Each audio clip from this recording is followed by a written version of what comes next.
CNN, when the state of Florida began enacting stay-at-home measures and closing beaches in mid-March, in response to the threat of COVID-19, Miami-based real estate agent and artist Nadia Bouzid was in the middle of painting a mural inside a new hotel in Cancun, Mexico.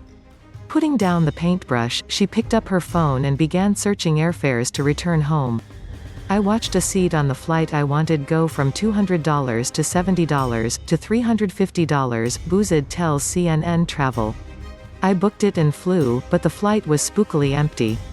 I was panicking, and the changing price made me wonder how much I'd be paying to return to finish my work when all this is over. As countries formulate plans towards reopening borders and businesses, and airlines begin to see a return of passenger traffic, Bouzid's question is pertinent. What will airfares be like when all this is over?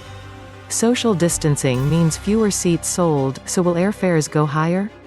Delta Air Lines is blocking middle seats and capping flight loads through June 30 for social distancing, allowing only 50 to 60% of available seats on a flight to be booked.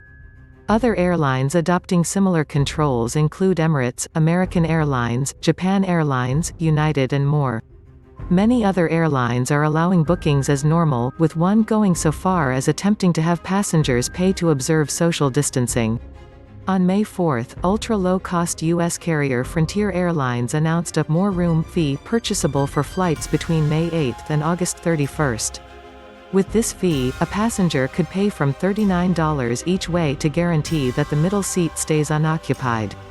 The fee lasted all of 48 hours. Late on May 6, the airline rescinded the plan after it received criticism from members of the United States Congress.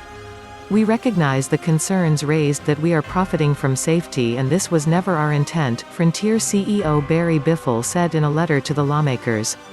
Nonetheless, it's IATA, the Global Airline Trade Association, that wants to have the last word on the issue of social distancing on aircraft. Its May 5 press release advocates against forcing airlines to block middle seats. IATA is essentially saying that airlines' financial health matters more than the health of their employees or customers, says Henry Hartvelt, airline analyst at Atmosphere Research Group. That press release includes an estimate that airfares will have to increase if carriers are required to leave middle seats open. If demand remains low, and airlines have to compete for a limited number of travelers, airfares will likely use low fares to attract as many travelers as they're able.